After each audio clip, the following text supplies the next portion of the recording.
Chapter 36, 2001. It was a different day, in a different month, in a different year. It didn't matter what day it was. It never mattered what day it was, nor who was right and who was wrong. The sincerity of his apology made no difference either. His apology could have been one long piss take or the sincerest of speeches. This time he needed them both to be sincere. But Steve was the only one prepared to vocalise any kind of consolatory noise. In the 4 years in which he'd been part of this collective disaster with Greta, it was always him who said sorry.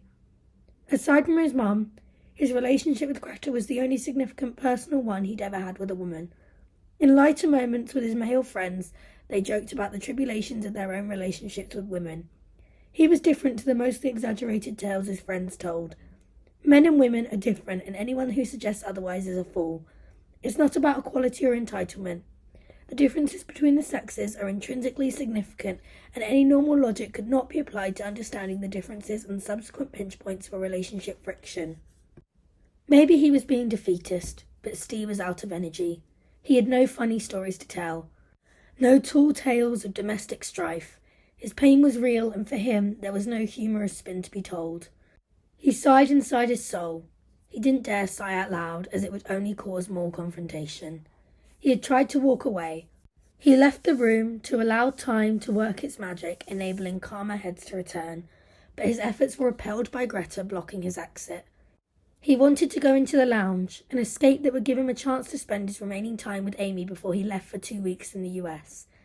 He gently asserted his way past, finally escaping the claustrophobic captivity of the kitchen, and pulled his young daughter into his shaky arms. Steve had already forgotten what the row was about. As he pulled her closer to him, all he felt was love, that special love every dad feels for a daughter. Everything else was a blur, and, as the immediate exhilaration faded, hopelessness returned. He didn't want Amy to see him like this, and woe betide him if Greta walked in. She'd get a kick out of seeing the mess he was in. Greta wins again, in a game only she was playing. She'd taken pleasure in Steve's openness about how he struggled to cope with her. Since his mum's funeral, Steve had stopped vocalising his issues. He'd been honest in the early days and told her that they should never have been in a relationship. He felt trapped, and Greta seemed to find sport in using his weakness to chip away at him. Amy was the solitary hold she had over him, but it was a vice-like grip which she maintained by setting out to win every argument in order to claim another victory that had no prize. There were no words to describe how exhausting she was. Amy stuck her tongue out in the playful way 3-year-olds do. But how long would it be before she would look at him differently when his relationship with her mum finally fell irrecoverably apart? All kids see their parents in the negative emotions of boredom, contempt, or disappointment. Steve wanted Amy to hold on to her innocent view of him. Her assessment of his imperfections would come one day. In the meantime, all he could do was carry on doing what he did.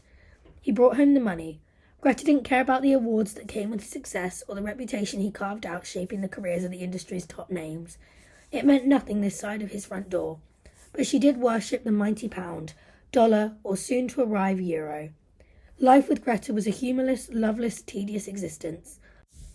When at home, he fitted into their established routines and tiptoed around so as not to give Greta any opportunity to see his presence as a problem.